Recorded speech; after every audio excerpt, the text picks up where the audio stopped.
My name is Pastor Carrie Smith, and I am the pastor of the English-speaking congregation at Lutheran Church of the Redeemer in Jerusalem. And I also serve as assistant to the bishop of the Evangelical Lutheran Church in Jordan and the Holy Land, whose name is Bishop Munib Yunan.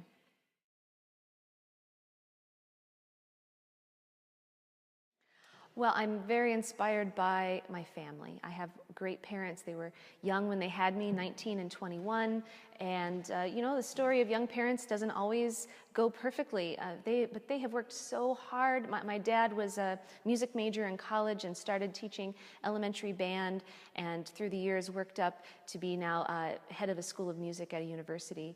And I think watching them, first of all, put education as a priority in their lives, and to take risks. They moved a lot, which as a kid I thought was really horrible because we moved all the time.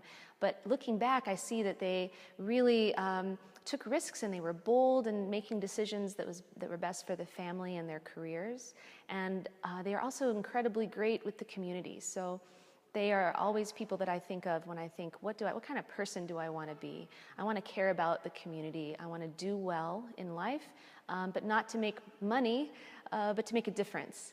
And so I really feel so lucky to have this family, and they are really supportive of what I'm doing now. They've been supportive all the way through.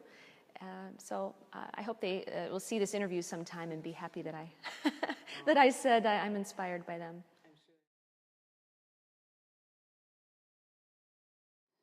That's a really tricky question, as you know. I mean, it's difficult because I don't know that I have any one moment. I think there are some moments when I really felt certain, but it was a long, long, long process for me. And I think I feel the call from God, but also from the church and from the community. So sometimes the voice didn't come from God. The voice came from people around me who were saying, have you ever thought of being a pastor? Have you ever considered seminary? And sometimes I would say, oh, that's ridiculous. And sometimes it would hit me a little bit, and I would have to think about it. And it wasn't until my husband suddenly came home one day and announced that he felt the call to seminary and he was going to go be a pastor. And I said, wait a minute, you can't be a pastor. I'm supposed to be a pastor. So we actually went together and had intentions of being a clergy couple. We went to Luther Seminary in St. Paul, Minnesota. And then we had a baby, and then we had another baby. And we found it just incredibly difficult to balance being parents, and we were both working part-time and full-time grad students. So at that moment, I discerned it was my job at that time to be mom. And I did that. And I kind of thought that the door was closing to ministry. I felt like, I guess that's it. I tried it, I came, that's not what I'm called to. So I ended up being home for 7 years with my kids.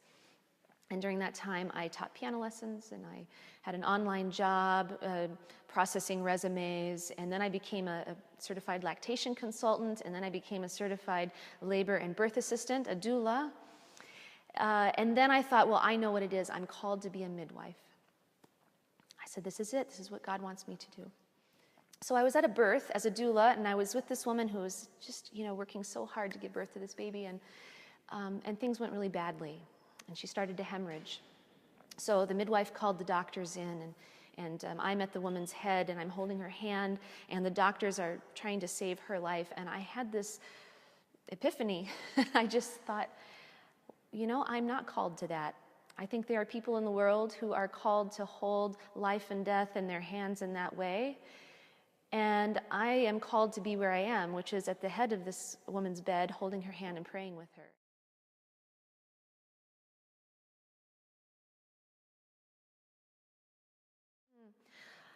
At times, yes. I definitely think that people were always telling me that I had something I could do within the church. I think there were barriers as a woman. I mean, even people who wanted to be very helpful sometimes weren't very helpful. So for example, at that time in my life when I was going to take a break and be with my children, there were even women who said to me, well, that's just ridiculous. You shouldn't do that. And your husband is not supporting you enough. And that was really frustrating because he was supporting me, and it was a family decision that we made. And to assume that that decision was made because I didn't have what it took really, really hurt me at that time. women make lots of decisions, and sometimes you decide to be a mom and to make a different decision than others have made. I think the day that I really made the decision to go back to seminary, the first thing I did was I got online and I emailed my pastor from Oklahoma, who had been I would still call her my home pastor, Emlyn Ott, who now teaches at Trinity Seminary. She had been supportive throughout our candidacy process, and it was when I decided to go back, I thought she will help me. And right away she wrote back and said, okay, what can I do? Do you need a recommendation form? And she was there along the way. So I was lucky to have, again, a woman clergy person too, to help.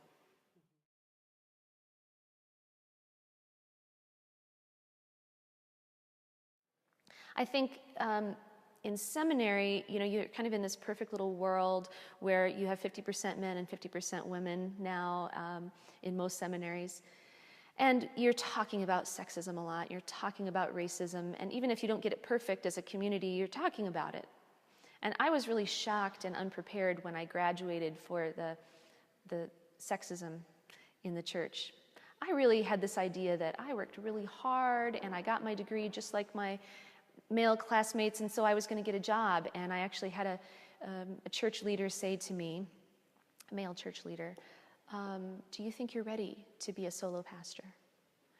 And I thought, I'm 35 years old, and I've managed to get through grad school with 2 children and a husband that works overseas a lot of the time, and I think you wouldn't ask a 35-year-old man if he was ready to be a solo pastor. So that was a big eye-opener for me, just to think we really still have some things to do regarding sexism in the church.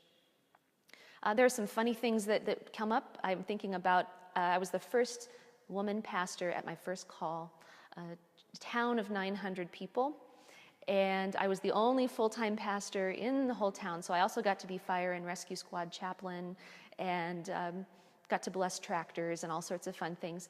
But I remember I had a man in the congregation who was really concerned. And it wasn't that I was a woman, but he was concerned because he said to me, I always used to have coffee with the pastor on Wednesday mornings. And I said, well, I drink coffee. Why don't we try it? And he just wasn't sure that this would work out, that he could come and have coffee with me. And so we tried it, and he said, well, I think this will be okay. So, these things that people just they don't know what it's going to be like to have a woman as the pastor, and it most of the time is fine. Mm-hmm.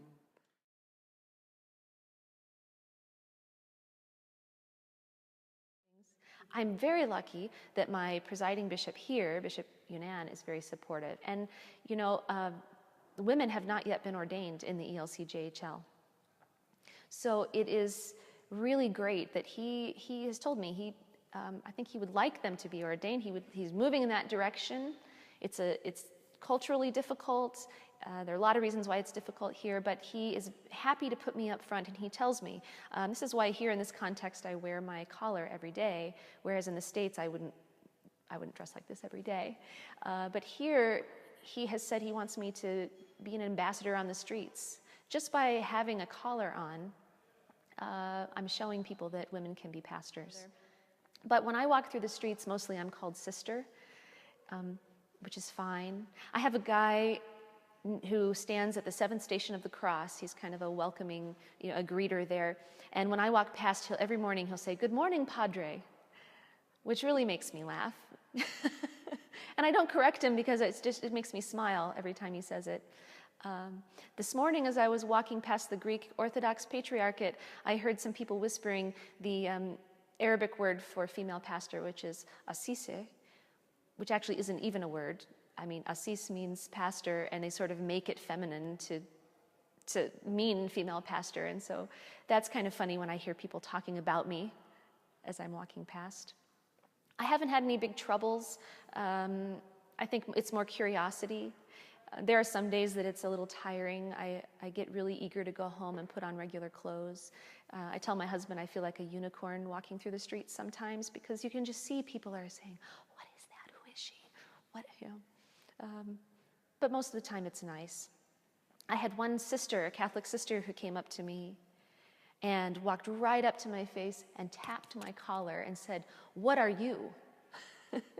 And it turned into a good conversation. At first I was taken aback thinking, well, what do you mean, what am I? But after we talked a bit, she just really was trying to say, what church are you from? What does this mean? Are you a sister? I'm a sister. Are you a pastor? What's this about? She ended up inviting me to visit her. And so I think it opens up conversations, and hopefully it just gets it to be more visible here.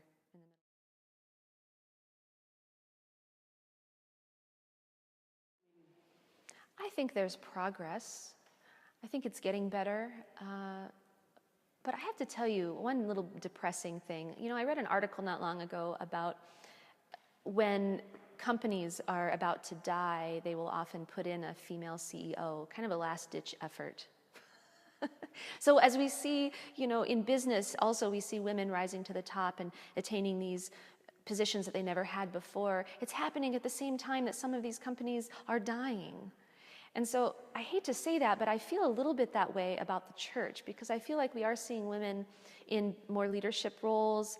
The ELCA has a female presiding bishop for the first time, which is fantastic. At the same time, well, look what's happening to our churches as institutions today. They're losing members. They're having a huge cultural shift. You know, people are not coming and giving in the way they used to. And so I think church is going to have to change. The way we do church leadership will change. And I find it really interesting that just about this time, when we're talking about the clergy maybe changing to everyone being bivocational or decentralizing, that's when women are rising to the top. So I don't want to be too negative, but I think we need to be serious about why are men not in those posts? Well, maybe they're giving up on the church and they're going to business. I hope that's not the case. I hope that we can change and transform as a church so that everyone's gifts are used.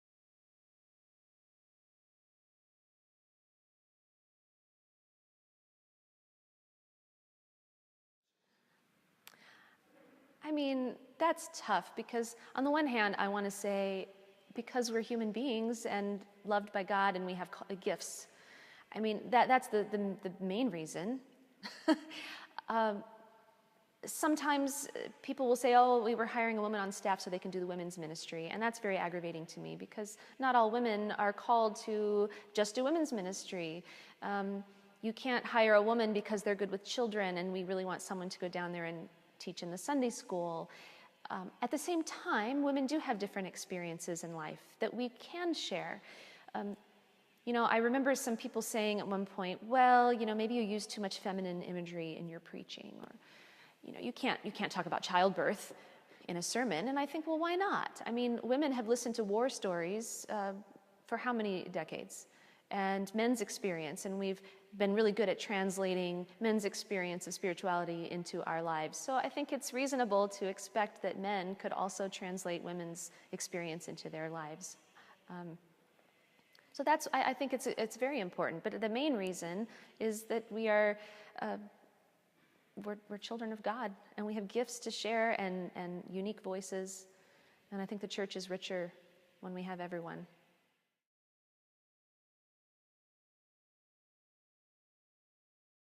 But a few years ago, I wrote a sermon that won an award, and it was called the Brave Preacher Award. And at the time, I thought, really? I mean, I've been ordained for a couple of years, and how can I be a brave preacher? I was embarrassed by that a little bit, but I think if I were to think of a legacy, I hope that I can be brave. I hope I can be bold, just as I watched my parents take a lot of risks and be very bold and seeking out what was right for our family. I hope that that's what I'm doing as a pastor, as a mother, as a spouse, is really listening to God's call, listening to the church's call, and trying to use my gifts where they're needed in the church.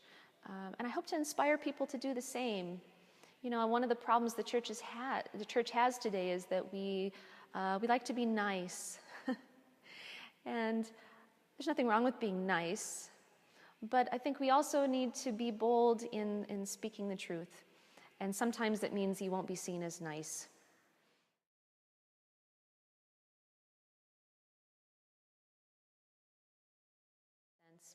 I've experienced grace through the community. I think that's the it's the best place for us to experience God's grace is through the people of God. And over again, especially through this call, becoming a pastor, I've experienced grace through the community. I remember one time I was an intern, and I'm trying so hard to get everything right, and I did the thing that pastors always worry about. I forgot to set my clock forward for daylight savings time. And so I was by myself at that time. My husband was overseas, and I had the kids, and in fact, I thought I was early, so I took them to Dunkin' Donuts on the way to church, and I'm in the drive-thru, and I get a call from the council president who said, "Pastor, we're about halfway through the service. We were wondering if you were going to get here." And I was just mortified, absolutely mortified. And I walked in, and the church had managed to do the service anyway without me. And I thought, that's it, I failed internship. I'm going to fail out of seminary. This is going to go with me forever.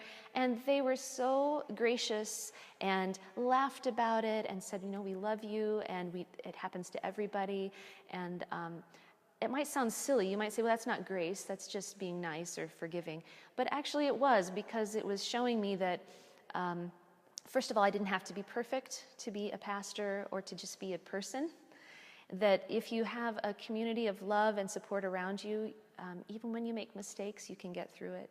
And it also showed me how I needed to be to my community, and I needed to realize that they're going to make mistakes too. But when we practice God's grace, we forgive each other, and we stay in community, and we support each other. I think the other really tangible way I experience God's grace is through Holy Communion, and I'm really a huge advocate for weekly communion. I know there are some Lutherans who still don't do that, and I say, you never know when that one person is coming in and they haven't been in church for 4 years, and they need that bread and wine on this day. And so I think it's really important, because we experience that grace through the bread and the wine, and I love that about the Lutheran Church.